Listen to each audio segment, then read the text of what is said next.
German doctor की सूरह काफ पर तहकीक। असहाबे काफ के कुत्ते में क्या खासियत थी, 900 साल तक उसकी बॉडी सलामत कैसे रही।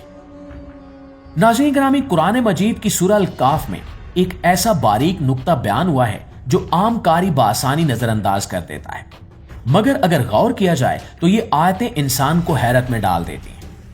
कुरान बताता है कि असहाबे काफ जब गार में तवील नींद सो रहे थे तो अल्लाह ताला खुद उन्हें दाएं और बाएं करवटें दिलवाता रहा ताकि उनके जिस्म खराब ना हो, उन पर जख्म या सड़न पैदा ना हो। साथ ही यह भी बताया गया कि सूरज तलू और गरूब के वक्त गार में दाखिल तो होता था, मगर उसकी शुआएं बराह रास्त इनके जिस्मों पर नहीं पड़ती थी।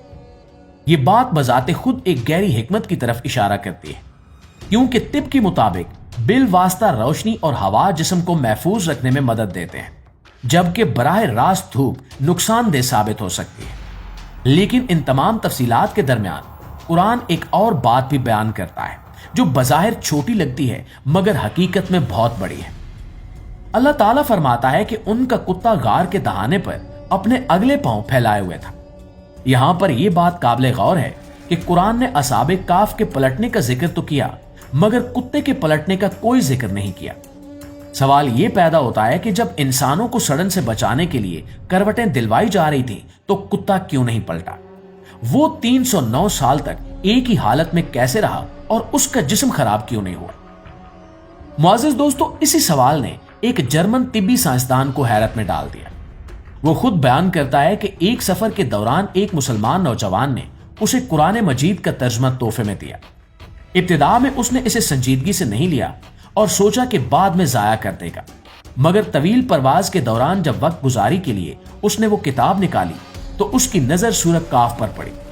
जैसे ही उसने इन आयात को पढ़ा, उसकी तवज्जो उन गैर मामूली तफसीलात पर मरकूज हो गई। डॉक्टर कहता है कि तिब्बी एतबार से यह बात बिल्कुल दुरुस्त है कि अगर कोई इंसान लंबे अरसे तक एक ही हालत में रहे तो उसके जिस्म पर जख्म बन सकते हैं, खास तौर पर कमर और पहलुओं पर। इसलिए जदीद तिब में मरीजों को वक्फे वक्फे से करवट दिलाई जाती है और कमरे में हवा और हल्की रोशनी का इंतजाम रखा जाता है। सूरह काफ की आयात में यह सब कुछ सदियों पहले बयान कर दिया गया था। यह बात इसे बेहद मुतासिर कर गई, मगर असल हैरत उसे कुत्ते के जिक्र पर हुई। वो सोचने लगा कि अगर कुत्ता भी 309 साल तक एक ही हालत में रहा तो उसका जिस्म क्यों महफूज रहा? और दोस्तों, यही सवाल उसे तहकीक की तरफ ले गया। उसने कुत्तों की जिस्मानी साख्त और इनकी जिल्द के निजाम का मुतालिया किया। तहकीक के दौरान उसे मालूम हुआ कि कुत्तों की जिल्द के नीचे खास किस्म के गदूद होते हैं जो एक ऐसा मादा खारिज करते हैं जो जिस्म को सड़न और जख्मों से बचाता है। जब तक कुत्ता जिंदा हो यह निजाम फाल रहता है, चाहे वो ज्यादा हरकत ना भी करे। यही वजह है कि कुत्ता पलटने का मोहताज नहीं था, जबकि इंसानों को करवटें दिलवाना जरूरी था।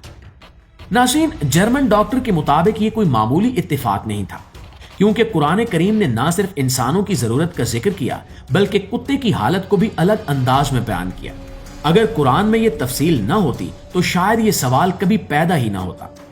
यही वो लम्हा था जब उस साइंसदान ने महसूस किया कि ये किताब इंसानी इल्म से बालातर है, एक ऐसी किताब जो सदियों पहले नाजिल हुई। उसमें वो तिब्बी हकायक मौजूद हैं जिन्हें इंसान ने जदीद दौर में तहकीक के बाद समझा है।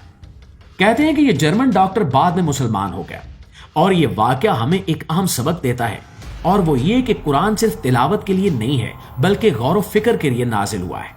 एक गैर मुस्लिम साइंसदान ने पहली बार पढ़ते हुए उन बारीकियों को महसूस कर लिया, जबकि हम में से बहुत से लोग जिंदगी भर कुरान पढ़ते हैं मगर रुक कर सोचने की जहमत नहीं करते। अल्लाह ताला खुद कुरान में फरमाता है कि ये एक बाबरकत किताब है ताकि लोग इसकी आयात में गौर करें और अक्ल वाले नसीहत हासिल करें। नाज़रीन, असहाबे काफ के वाक़े में कुत्ते के फैलाए हुए पांव महज एक मंजर नहीं बल्कि एक ऐसा इशारा है जो इंसान को सोचने पर मजबूर करता है कि यह कलाम किसी इंसान का हो ही नहीं सकता। यही कुरान का एजाज है कि वो हर दौर में इंसान को नई तहकीकों से रोशनास कराता है, और जो दिल खुला रखकर पढ़ता है उसके लिए हिदायत के दरवाजे खुद ब खुद खुलते चले जाते हैं। दुआ है कि अल्लाह ताला हम सबको दीन इस्लाम को समझने और इस पर मुकम्मल अमल करने की तौफीक अता फरमाए। आमीन सुमा आमीन।